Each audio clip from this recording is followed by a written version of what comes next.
Assalamualaikum warahmatullahi wabarakatuh. Kembali lagi bersama saya Muhammad Lutfan Nafis di liputan hari ini. Saya akan membawakan sebuah berita tentang dinamika konflik intoleransi pada kasus penolakan pembangunan rumah ibadah di Cilegon, Banten.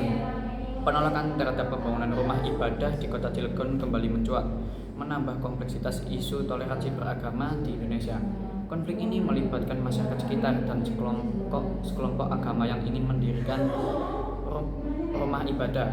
Kasus ini memicu perdebatan panjang terkait hak kebebasan beragama, serta tantangan bagi pemerintah daerah dalam menegakkan prinsip-prinsip Pancasila dalam UUD 1945. Penolakan tersebut terjadi di Cilegon yang bermula pada tahun 2006 ketika sekelompok warga setempat menentang rencana pembangunan rumah ibadah yang direncanakan oleh sebuah komunitas agama mayoritas Kristen. Warga setempat menilai bahwa keberadaan rumah ibadah tersebut dapat menimbulkan perpecahan sosial dan dianggap tidak sesuai dengan kondisi sosial beragama. Situasi ini memunculkan dua sisi pandang. Di satu sisi, kelompok yang mendukung pembangunan rumah ibadah menegaskan hak untuk menjalankan ibadah sesuai keyakinan mereka, sebagaimana diatur dalam Konstitusi Indonesia. Mereka mengutip pasal 29 UUD 1945 yang menjamin kebebasan beragama.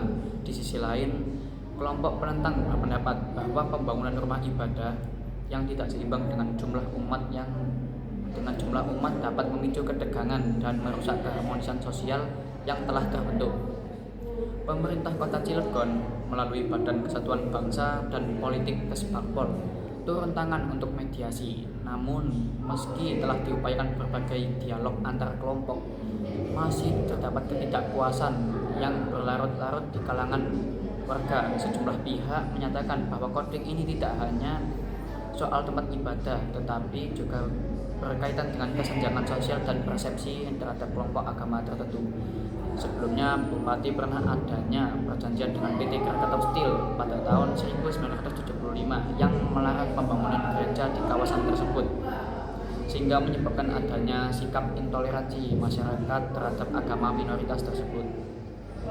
Dokumen riwayat peraturan-peraturan yang patut dipatuhi bagi siapa saja yang berkedudukan di Cilegon, baik itu masyarakat pribumi yang beragama Kristen, wajib dipatuhi dari sejak tahun 1975 hingga saat ini.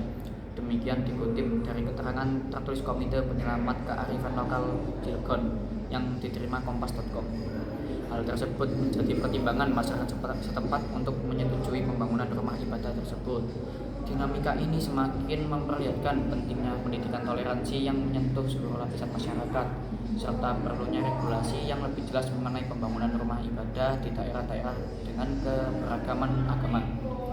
Konflik seperti yang terjadi di Cilegon merupakan cerminan dari tantangan besar dalam menciptakan harmoni sosial di tengah masyarakat Indonesia yang pluralistik.